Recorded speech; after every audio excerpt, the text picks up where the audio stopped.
सवात के मालम जब्बा रोड पर police mobile पर रिमोट कंट्रोल बम हमला, एक एहलकार शहीद, सब इंस्पेक्टर समेत 4 अफराद जख्मी। पुलिस वैन 10 से ज्यादा ममालिक के सफीरों की सिक्योरिटी के काफिले में शामिल थी। काफिले में रूस, ईरान, पुर्तगाल, इंडोनेशिया, ताजिकिस्तान, कजाकिस्तान और इथोपिया के सफीर भी मौजूद थे। धमाके में तमाम सफीर महफूज रहे। तर्जुमान दफ्तर खारजा के मुताबिक सफारतकारों का ग्रुप बहिफाजत इस्लामाबाद पहुंच गया है।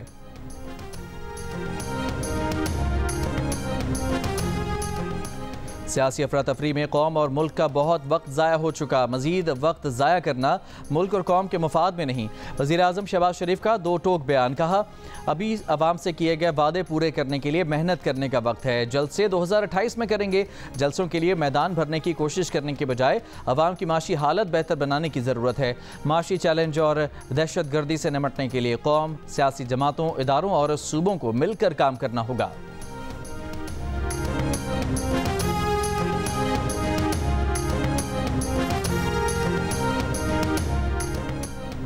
लाहौर जलसे में पंजाब की फॉर्म 47 वाली हुकूमत की हरकत काबिल मजम्मत है। लाहौर जलसे में वक्त पर जलसागाह न पहुँचने वाले वज़ीर आला खैबर पख्तूनख्वा अली अमीन गंडापुर का खिताब।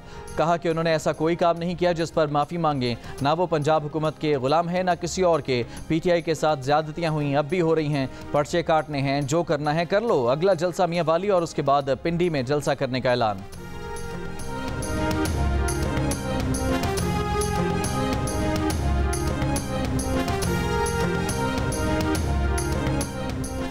मखसूस नशिस्तों के हवाले से सुप्रीम कोर्ट की वजाहत के बाद इलेक्शन कमीशन का 5वां इजलास आज होगा।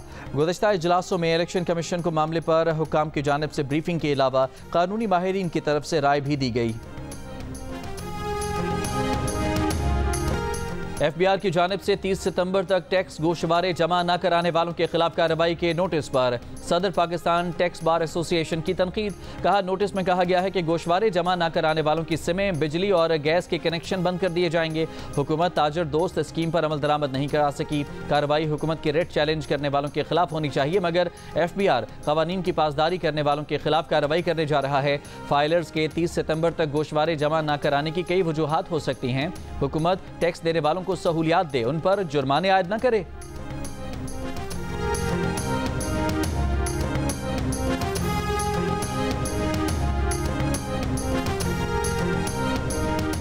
वफाकी वज़ीर राना तनवीर हुसैन ने कहा है कि आईनी तरमीम अवामी मफाद का मामला है, इसे सियासत की भेंट ना चढ़ाया जाए। आईनी अदालत आज का नहीं 30 साल पुराना मुतालबा है।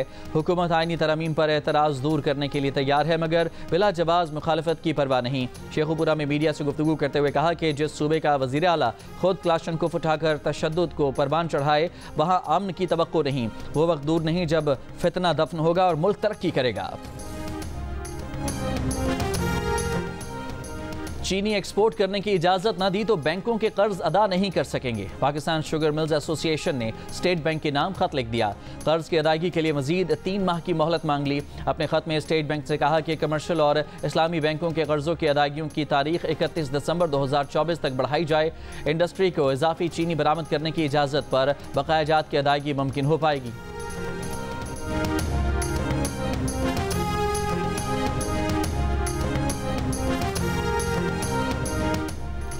सिंध के सीनियर वजीर शर्जील इनाम मेमन का कहना है कि पाक ईरान गहरे और पायदार ताल्लुकात, मुश्तरका विरसे, बाहमी एहतराम और ताउन पर मबनी हैं।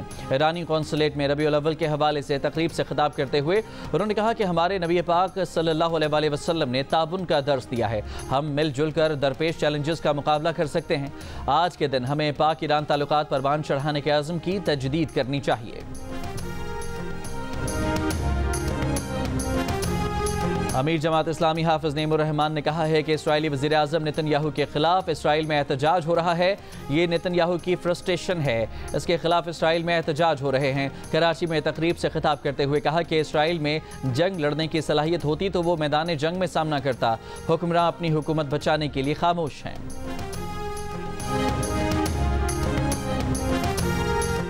CVU कराची पर अवामी नेशनल पार्टी के तहत पख्तून कल्चरल फेस्टिवल, शानदार आतिशबाजी का मुजाहरा। पार्टी के मरकजी सदर एमल वली खान भी शरीक हुए। इससे पहले ANP के कारकुनों ने शहर के मुख्तलिफ इलाकों में रैलियां निकाली। कराची एयरपोर्ट पर एमल वली खान का वालेहाना इस्तकबाल किया गया।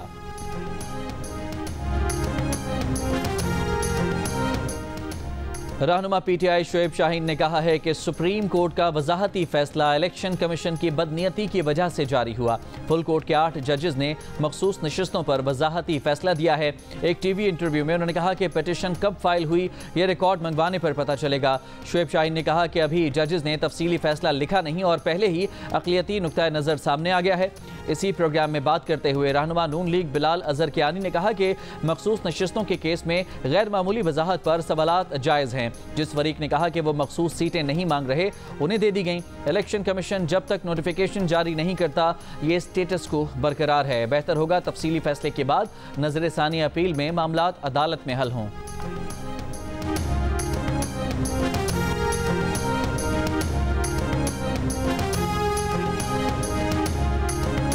रावलपिंडी समेत पंजाब के मुख्तलिफ शहरों में डेंगू के केसेस बढ़ने लगे। 24 घंटों के दौरान रावलपिंडी में 73 अफराद में डेंगू वायरस की तस्दीक। रवां सीजन में डेंगू के मरीजों की मजमूई तादाद 672 हो गई। 119 मरीज मुख्तलिफ अस्पतालों में जेर इलाज। इस सीजन के दौरान शहर में डेंगू वायरस से 4 अमवात रिपोर्ट हो चुकी। इसराइल लबनान कशीदगी में इराकी ग्रोह भी शामिल। लड़ाई का दायरा फैल गया। इराकी ग्रुप IRI ने इसराइल पर ड्रोन और मिसाइल दाग दिए। इसराइली फौज ने हमले की तस्दीक कर दी। यमन के हौसी ग्रुप का भी इसराइल पर मिसाइलों से हमलों का ऐलान। हिजबुल्लाह के इसराइली शहर हैफा पर 85 रॉकेट हमले। अरब मीडिया के मुताबिक कई मकामात पर आग लग गई। हिजबुल्लाह ने दावा किया कि लबनान पर हमलों में इस्तेमाल होने वाले रमात डेविड एयरबेस और इसराइली टेक कंपनी रफाइल को निशाना बनाया गया है। हैफा शहर में कई घर और गाड़ियां भी इन रॉकेटों का निशाना बनी हैं। 24 घंटों में लबनान पर इसराइल का 400 हमले करने का दावा। पेजर धमाकों की तहकीकात जारी। भारतीय नजाद नॉर्वेजियन शहरी के केरला में घर की निगरानी सख्त। रेंसन इस कंपनी के बानी हैं जिसने हिजबुल्लाह को पेजर्स की फरोख्त में सहूलत दी थी।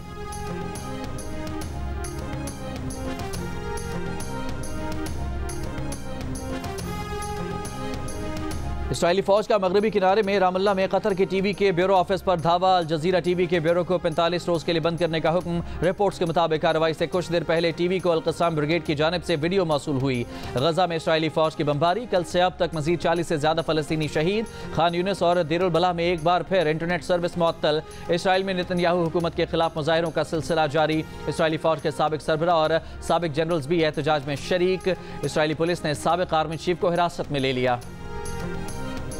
ईरान में कोयले की कान में गैस धमाका। जांबहक अफराद की तादाद 51 हो गई। सरकारी टीवी के मुताबिक धमाके के वक्त कान में 69 मजदूर मौजूद थे। वज़ीर आज़म शहबाज शरीफ का वाक़े पर इजहार अफसोस। जांबहक अफराद के घर वालों से इजहार ताज़ियत। कहा दुख की इस घड़ी में ईरान की हुकूमत और अवाम के साथ खड़े हैं।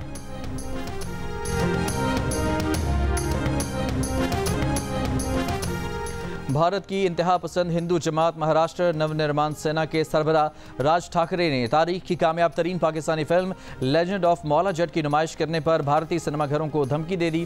कहा कि पाकिस्तानी फिल्म किसी भी सूरत महाराष्ट्र में रिलीज नहीं होने देंगे। भारतीय सिनेमाघरों ने पाकिस्तानी फिल्म की नुमाइश की इजाज़त दी तो मालिकान के खिलाफ कार्रवाई की जाएगी। फिल्म 2 अक्टूबर से भारतीय सिनेमाघरों में रिलीज की जानी है।